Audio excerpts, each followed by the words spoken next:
Now we will discuss characteristics of living organisms. So let's begin. All living things need food. Plants make their own food by the process of photosynthesis. Animals such as goat, human being, bird depend on plant or other animals for their food. So food gives organisms the energy needed for them to grow. All organisms show growth. Young ones of animals such as human being, cat also grow into adult. A chick hatched from an egg grows into a hen or a cock.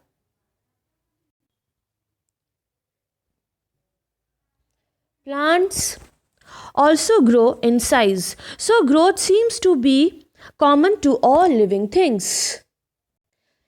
Next characteristics, all living organisms respire. When we inhale, the air moves from outside to the inside of our body, and when we breathe out, the air moves from inside our body to outside. So, breathing is part of a process called respiration. In respiration, some of the oxygen of the air we breathe in is used by the body, and we breathe out carbon dioxide produced in this process. Earthworms breathe through their skin. Fish have gills for using oxygen dissolved in water. Plants also respire. Exchange of gases in plants mainly takes place through leaves. The leaves take in air through tiny pores known as stomata present on the surface. And through these tiny pores, plants exchange gases such as carbon dioxide, oxygen. So, respiration in plants takes place day and night.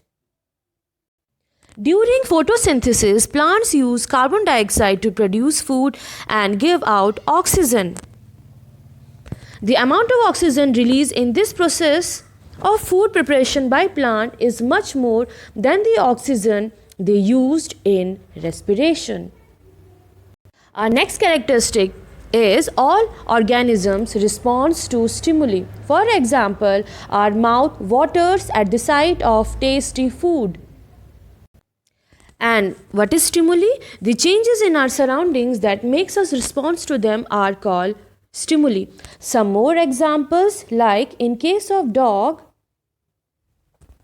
naturally salivate in response to food. Next example, wild animals run away when bright light is flashed towards them. Cockroaches begin to move to their hidden places if light in the kitchen is switched on at night.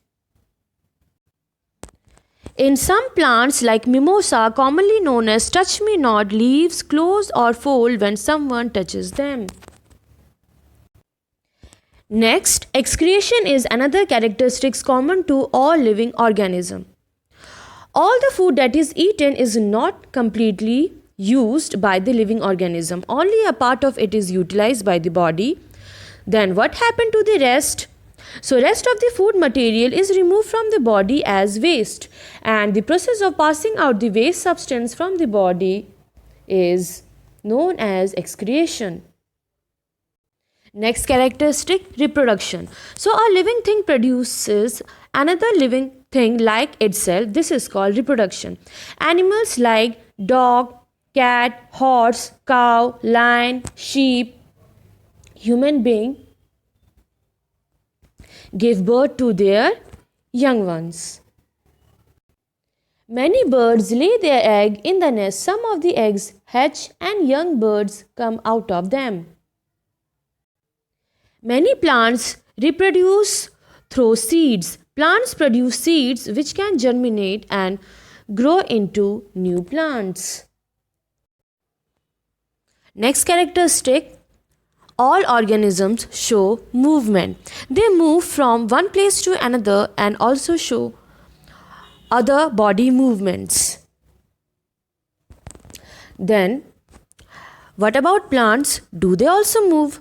Plants are generally anchored in soil, so they do not move from one place to another. However, various substances like water, minerals, and the food synthesized by them move from one part of the plant to other. So, students, today in this video we have discussed some common characteristics of living organisms. So that's all for today. Thank you.